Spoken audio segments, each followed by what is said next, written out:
Hello बच्चों, क्या हाल चाल। This is Aamir maths tutoring. इस लेक्चर में हम देखेंगे एक्सरसाइज 1.3 एनसीईआरटी नंबर सिस्टम का एक्सरसाइज। ये फर्स्ट क्वेश्चन बोल रहा है, right the following in decimal form and say what kind of decimal expansion each has. ठीक है, तो 36/100 है, राइट। यहाँ पे देखो 36/100 है।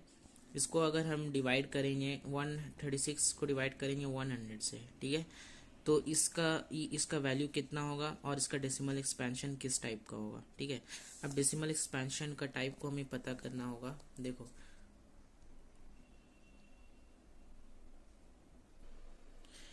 एग्जाम्पल, देखो यहाँ पे फॉर एग्जाम्पल 7/8 है। इसको अगर हम डिवाइड करते हैं तो वैल्यू आता है 0.875। ठीक है, तो ये क्या हो रहा है, यहाँ पे रुक जा रहा है ना। 0.875 वैल्यू क्या हो रहा है, टर्मिनेट हो जा रहा है ना, रुक जा रहा है। ठीक है, तो इस टाइप का हम नंबर को, डेसिमल एक्सपेंशन को हम कैसे लिखेंगे, यहाँ पे देखो, these cases the decimal expansion terminates और एंड। ठीक है, यहाँ तक लिख लिए। उसके बाद डायरेक्ट हम ये आने यहाँ पर, ठीक है, यहाँ पे we can say that, we call नहीं, we can say that the decimal expansion of such numbers terminating. ठीक है, क्यों, क्योंकि यहाँ पे वैल्यू जो है टर्मिनेट हो जा रहा है, राइट।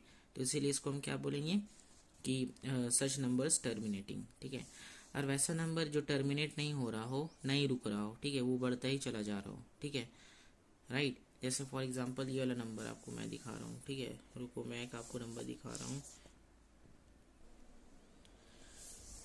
ये नंबर है 10/3, इसका वैल्यू आ रहा है 3.333, बढ़ता ही जा रहा है। 1/7 इसका वैल्यू देखो बढ़ता ही जा रहा है, राइट।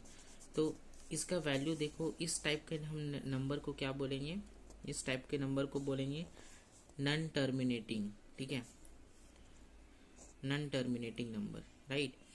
ये टर्मिनेट नहीं हो रहा है तो ये रुक नहीं रहा है। ठीक है, तो इसको बोलेंगे नॉन टर्मिनेटिंग नंबर।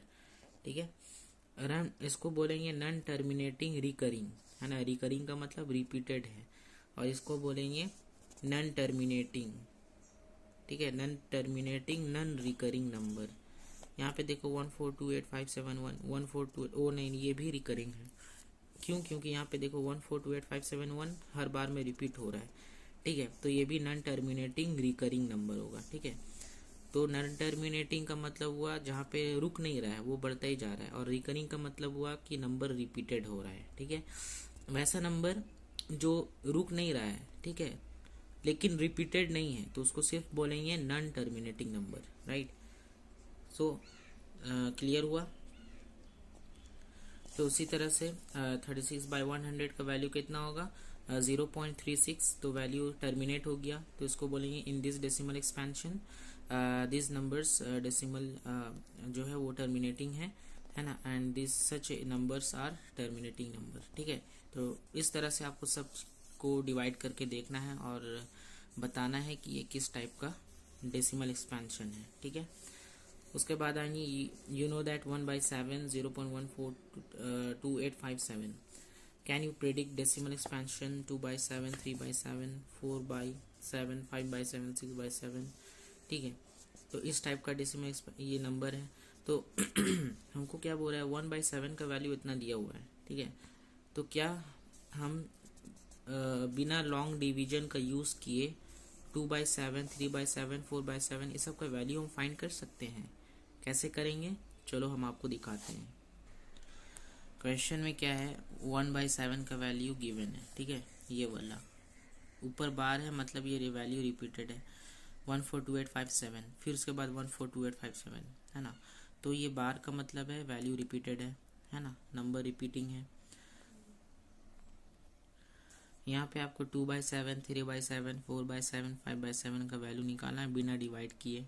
कैसे निकालोगे, देखो क्या करना है, 2/7 को हम ऐसे लिख सकते हैं 2 इंटू 1/7। 1/7 का वैल्यू गिवन है ये वाला। ठीक है, तो इसको हम 2 से मल्टीप्लाई कर देंगे तो इतना आ जाएगा, तो हमारा आंसर बन गया, सॉल्व हो गया।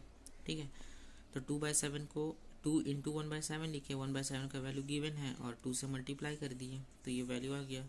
तो बिना डिवीजन निकाले, बिना लॉन्ग डिवीजन का यूज़ किए हम वैल्यू निकाल लिए। उसी तरह से 3/7 का करना है। ठीक है, 3 इंटू इतना, इसी तरह से 4/7, 4 इंटू 1/7, ठीक है, इसी तरह से 5/7 का करना है, ठीक है। तो इस तरह से हम बिना लॉन्ग डिवीजन का यूज़ किए हम वैल्यू फाइंड कर सकते हैं। अब यहाँ पे देखो तीसरा क्वेश्चन है, express the following in the P by Q form where P and Q are integer and Q does not is equal to 0। इसको है ना सबको P by Q के फॉर्म में कन्वर्ट करना है, जैसे मैंने आपको लेक्चर में बताया है ठीक है। मैंने आपको वाइट बोर्ड में बताया था कि कैसे हम ये जो नॉन टर्मिनेटिंग रिकरिंग नंबर है इसको हम कैसे P by Q के फॉर्म में कन्वर्ट कर सकते हैं, ठीक है। इसका लिंक मैंने डिस्क्रिप्शन में दे दूंगा, चाहते तो वो आप जाके देख सकते हो, राइट। तो मिलते हैं हम लोग, और नेक्स्ट क्वेश्चन को हम अगले लेक्चर में डिस्कस करेंगे। आप लोग अपना ख्याल रखना। Till then take care, thank you so much.